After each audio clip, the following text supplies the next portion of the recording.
Hello, this is Jim for the Monopoly Project. We're doing one of our floating book reviews again here on Bella Vista Lakes. It's on February.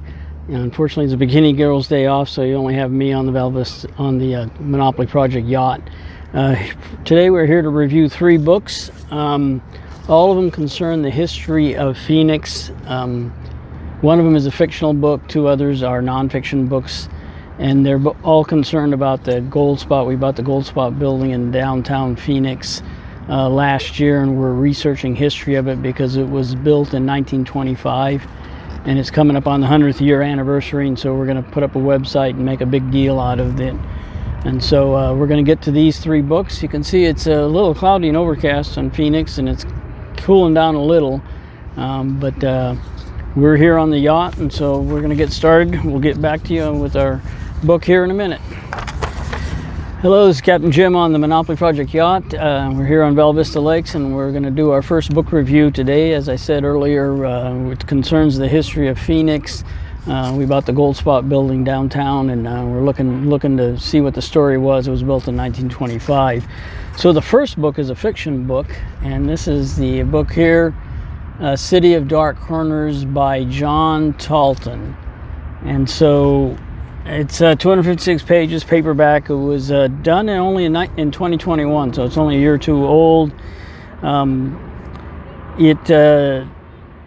Amazon description is The Cities of Angels is a noir detective Romana Clef story set in Phoenix in 1933. Talton shines in weaving together the mystery elements of the plot with historical events from the Prohibition period. Fast-paced, gritty, and exciting. This one will have fans of both Depression era and Southwestern set crime fiction begging for more. He also puts hard-boiled ex-detective Hammonds, fired for wanting to tell the truth in the infamous Winnie Ruth Judge murder case, in the Rexall at the Gold Spot. So he mentions Gold Spot twice in the novel. They end up at the Gold Spot. First of all, this is a really, really good story. I was originally skeptical because of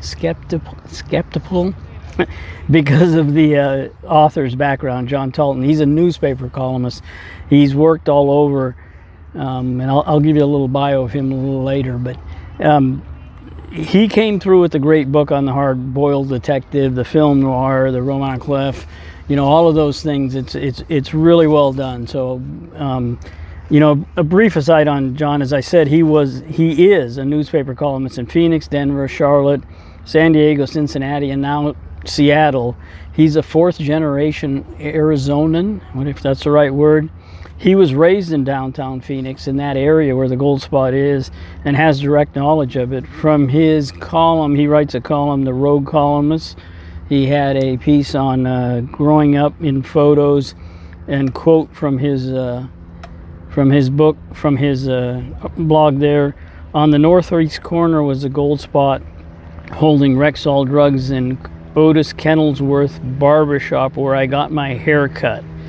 And I think that was like in the 1960s. And you can see he mentions Otis Kenilworth in the book.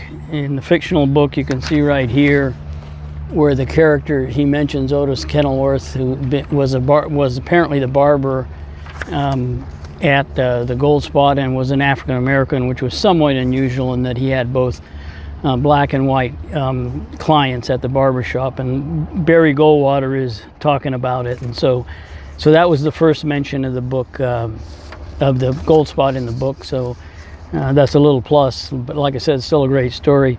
You can read Jon's blog at jontalton.com. He does actually do a lot of interesting stuff on how economics intersects politics, which intersects culture, especially in American big cities. Obviously, he did it in Phoenix, but now he's doing it in Seattle. He talks about Boeing and Amazon, Starbucks, and their impact on Seattle.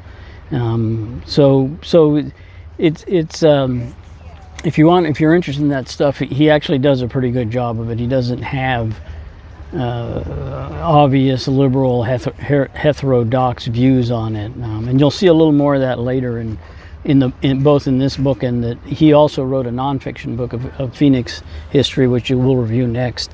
But in any case, let's put aside judging a book by its cover, or in this case by the author's bio. This is a great story, no matter who wrote it. The characters are well developed. The hero, of course, in every one of these stories is a former detective who was fired for wanting to tell the truth about something. In this case, it was the Winnie Ruth Judd case, where a woman in Phoenix chops up 2 other women, kills them and chops them up, puts them in a trunk, and goes to takes them on a train to Los Angeles. And of course, that's all true. There's been a number of stories written about that. In this book, he is involved in that case, and he tries to tell the truth and not cover it up. So that's why he's fired. But of course, his brother is still on the force. They call it the Hat Squad. And they have a brotherly rivalry that isn't even really, good, in the sense they're not just friendly rivals. It goes worse than that. They even spent time in World War I together, in the book, of course. His brother was an officer because he was the favored son, and he was only an enlisted man, so that adds to the rivalry.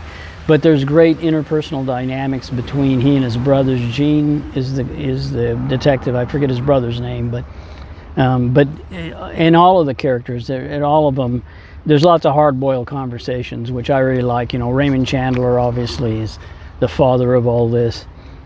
But it's also a roman à clef. I think I got that right, the pronunciation, which is French for a novel about real-life events that is overlaid with a facade of fiction.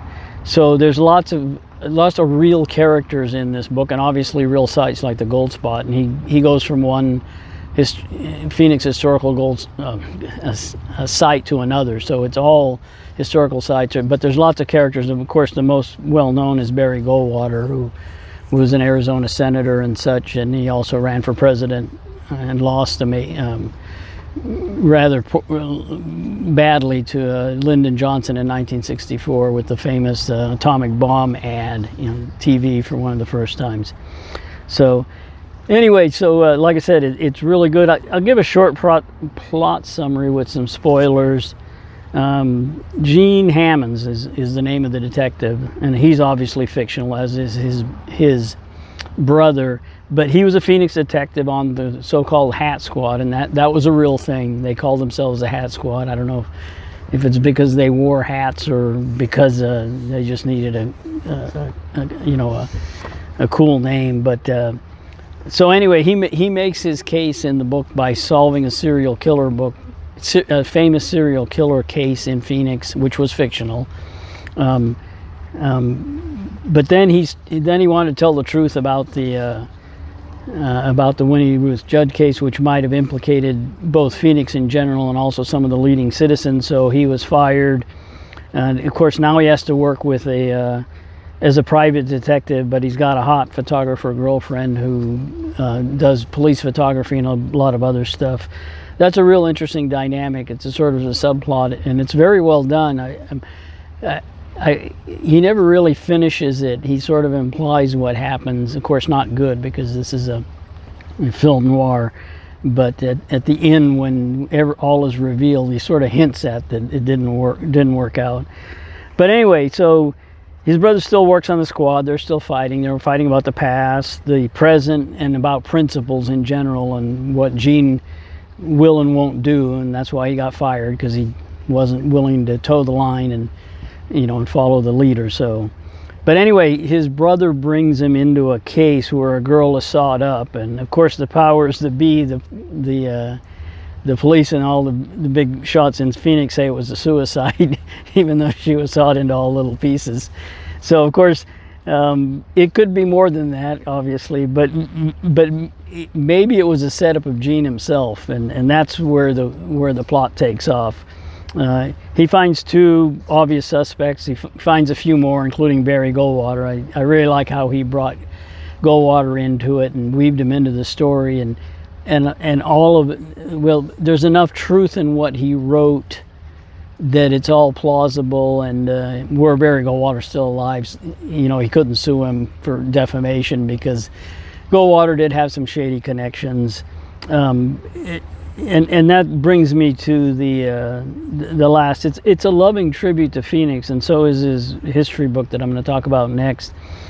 Loving tribute with all the faults and warts and everything in Phoenix and in any city. I mean, American or going back to however far back you want to go and how far in the future we'll always have. He doesn't divide the characters into good or evil. Everybody has a touch of the former, everybody has a little good, and most of them have a lot of evil or at least self-interest, and so that's not surprising.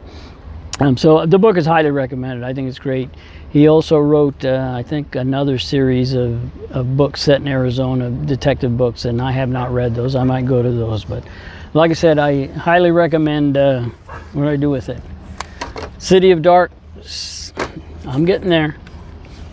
City of Dark Corners by Jon Talton. Pick it up and read it. It's great. Thank you, and we'll go on to our next book.